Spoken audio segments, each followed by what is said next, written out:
तमस। उपन्यास 17। इस बीच देहात की ऊबड़ खाबड़ जमीन पर एक और नाटक खेला जा रहा दो था। रमजान और उसके साथी धोक इलाही बख्श और मुरादपुर की ओर से लूटपाट का सामान उठाए हंसते बतियाते लौट रहे थे जब उन्हें दूर एक टीले के पास एक भागता सिख नजर आ गया। यह नहीं मालूम कि वह इस गिरोह को देखकर भागा था या पहले से ही भागता आ रहा था, पर जब इन लोगों को वह नजर आ गया तो सचमुच इन्हें एक खेल मिल गया। या अली, रमजान ने ललकारा और सभी लोग 20-30 लोग रहे होंगे उसके पीछे भाग खड़े हुए। जमीन हमवार नहीं थी, जगह जगह टीले, नीचे खाइयां और टीलों के बीच तरह तरह के खोह बने थे। सरदार ने मोह तो गांव की ओर ही कर रखा था, लेकिन बैलगाड़ियों का रास्ता छोड़कर खेतों कस्सियों के रास्ते से जाने की कोशिश कर रहा था। उसका ख्याल था कि इस तरह वह देहातियों की नजर से बच जाएगा। एक बार नजर आने के बाद वह आंखों से ओझल हो गया। छिप गया है सिखड़ा, रमजान ने कहा और कदम तेज कर दिए।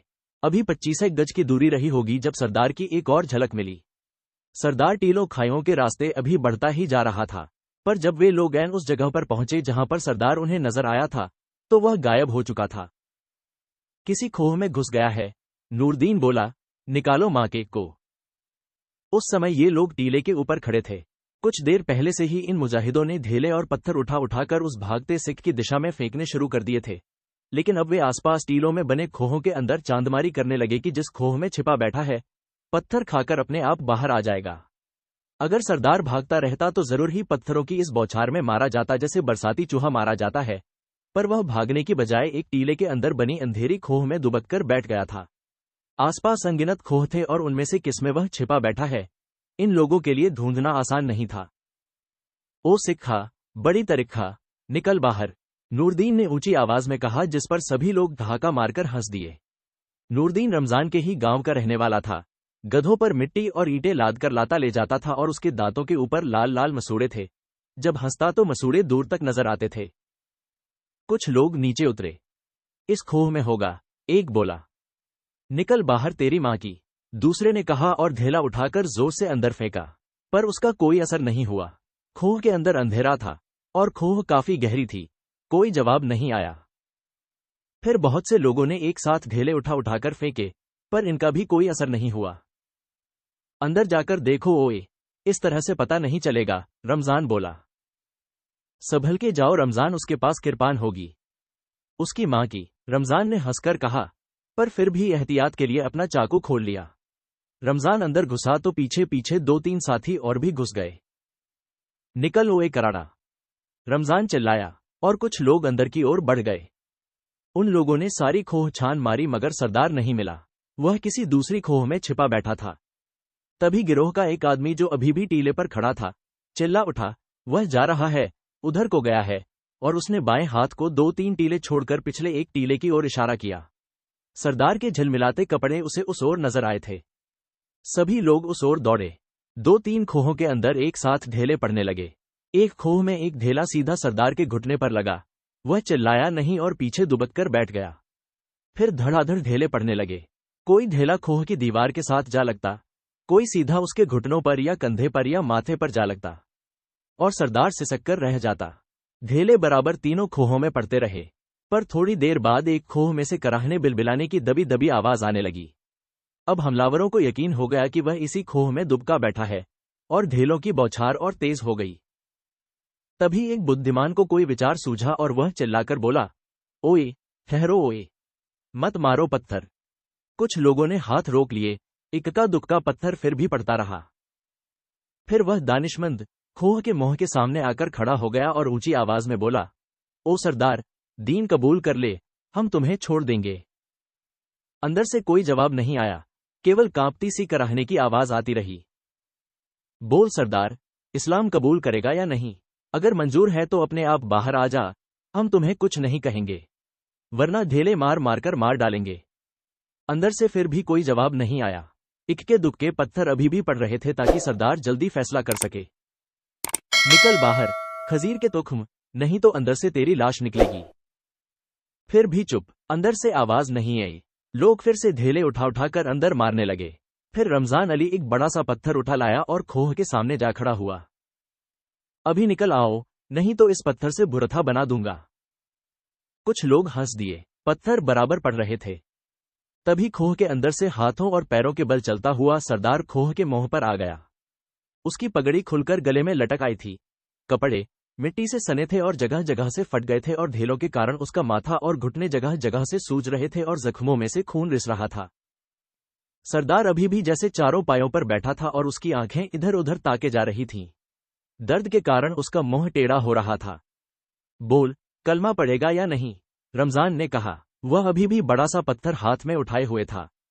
सरदार पहले तो भयाकुल सा सामने की ओर फटी फटी आंखों से देखता रहा, फिर ऊपर नीचे सिर हिला दिया। नूरदीन के पीछे खड़े एक आदमी ने सरदार को पहचान लिया। यह इकबाल सिंह था। मीरपुर में बजाजी की दुकान करता था। इसका बाप हरनाम सिंह धो किला हिबख्श में चाय की दुकान करता था। शायद ये धो किला हिबख्श की ओर ही भागा जा रहा था जब रास्ते में धर लिया गया। पहचानते ही वह आदमी नूरदीन के और पीछे हो गया ताकि इकबाल सिंह से उसकी नजरें नहीं मिल पाएं, बल्कि इसके बाद वह पीछे पीछे ही रहा। न कुछ बोला, न पत्थर फेंका, पर साथ ही और लोगों को मना भी नहीं किया। यहां पर वह जानता था कि उसके मना करने का कोई असर नहीं होगा। मुंह से बोल मादर, बोल, नहीं तो देख ये पत्थर अभी तेरी खोपड़ी पर पड़ेगा। कलमा पऊंगा, सिसकियों के बीच इकबाल सिंह ने कहा। तभी गगनभेदी आवाज उठी, अल्लाह हो अकबर, नारा ए तकबीर, अल्लाह हो अकबर। फिर सभी ने नारा लगाया। रमजान ने पत्थर एक ओर को फेंक दिया। सभी ने अपने अपने हाथ में से पत्थर फेंक दिए। रमजान ने हाथ आगे बढ़ाकर कहा, उठा, अब तो हमारा भाई है। इकबाल सिंह का जिस्म जगह जगह से दर्द कर रहा था। वह अभी भी कराह रहा था। पीड़ा, घबराहट और त्राण के कारण उससे खड़ा नहीं हुआ जा रहा था। आजा, गले मिल ले, रमजान ने कहा और उसे गले से लगा लिया। रमजान के बाद बारी बारी से सभी ने उसे गले लगाया। पहले सिर दाएं कंधे पर रखते, फिर वहां से उठाकर बाएं कंधे पर, फिर लौटाकर दाएं कंधे पर। बगलगीर होने का यही मुसलमानी तरीका था। इकबाल सिंह की टांगें लड़खड़ा रही थी और गला सूख रहा था, पर 3-4 बार की मशक से वह बगलगीर होने का ढंग समझ गया। इकबाल सिंह को आशा नहीं थी कि इतनी जल्दी माहौल बदल जाएगा, कि उसके खून के प्यासे लोग उसे छाती से लगाने लगेंगे। तब वे टीलों के झुरमुट से बाहर निकल आए। रमजान उसे थामे हुए था। फिर वे गेहूं के लहलहाते खेतों के बीच से उसे आगे आगे हाँकते हुए से ले चले। उसकी समझ में नहीं आ रहा था कि उसे अपनी फतह की निशानी के तौर पर उसकी नुमाइश करते ले चलें, या एक हकीर कैदी की तरह जिसने भागने की कोशिश की और अंत में पकड़ा गया था, या एक धर्मभाई की भांति ले चलें, जिसे उन्होंने गले लगाया था। इकबाल सिंह से ठीक तरह चला नहीं जा रहा था। कुछ नहीं तो 5 ढेले उसके बाएं घुटने पर ही पड़े थे। माथे से भी खून रिस रहा था। एक जगह पर खेत की मेड़ पार करते समय जब वह लड़खड़ाया तो पीछे से नूरदीन ने मजाक में उसे धक्का दे दिया, जिससे वह औंधे मुंह जा गिरा। देखो रमजान जी, मुझे अभी भी धक्के लगा रहे हैं, उसने उठते हुए बिलबिलाकर कहा, उस बालक की तरह जिसे अच्छा व्यवहार करने की सौगंध खाने के बाद भी पीटा जा रहा हो। धक्का नहीं दो, ओए, रमजान ने कहा और अपने साथियों की ओर देखकर मुस्कुरा दिया और आंख मारी। मत धक्का दो, ओए, पीछे से किसी ने रमजान की नकल उतारते हुए कहा और एक छोटा सा धक्का इकबाल सिंह को फिर दे दिया। घृणा और द्वेष इतनी जल्दी प्रेम और सद्भावना में नहीं बदल सकते, वे केवल भौड़े हास्य और व्यंग्य में ही बदल सकते हैं। वे इकबाल सिंह को पीट नहीं सकते थे तो कम से कम उसे अपने क्रूर व्यंग्य का लक्ष्य तो बना ही सकते थे। देखो रमजान भाई, किसी ने मुझे पीछे से ठोंगा मारा है। इकबाल सिंह उस वक्त आत्मसम्मान के निम्नतम स्तर तक पहुंच चुका था, जब जीवन से चिपके रहने वाला त्रस्त जीव केवल गिड़गिड़ा सकता है, रैंग सकता है। हंसने के लिए कहो तो हंस देगा, रोने के लिए कहो तो रो देगा। तभी नूरदीन को मस्खरी सूझी। ठहर ओए, उसका हाथ पकड़कर रोकते हुए उसने कहा। इकबाल सिंह रुक गया और कातर आंखों से नूरदीन की तरफ देखने लगा।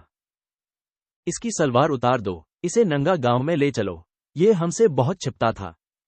और उसने आगे बढ़कर इकबाल सिंह की सलवार में हाथ डाला। कुछ लोग हंसने लगे।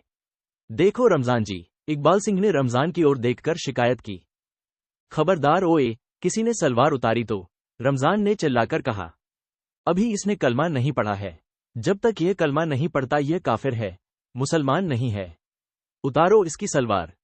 रमजान को अपना पक्ष लेते देखकर इकबाल सिंह का हौसला बढ़ गया। वह भी उचककर बोला, नहीं उतारने दूंगा सलवार, कर लो जो मेरा करना है। इस पर कुछ लोग हंस दिए। इसी तरह इकबाल सिंह के साथ खिलवाड़ करते, उसे जलील करते हुए वे गांव पहुंचे। इमामदीन तेली के डेरे पर तबलीग की रस्म अदा की जाने लगी।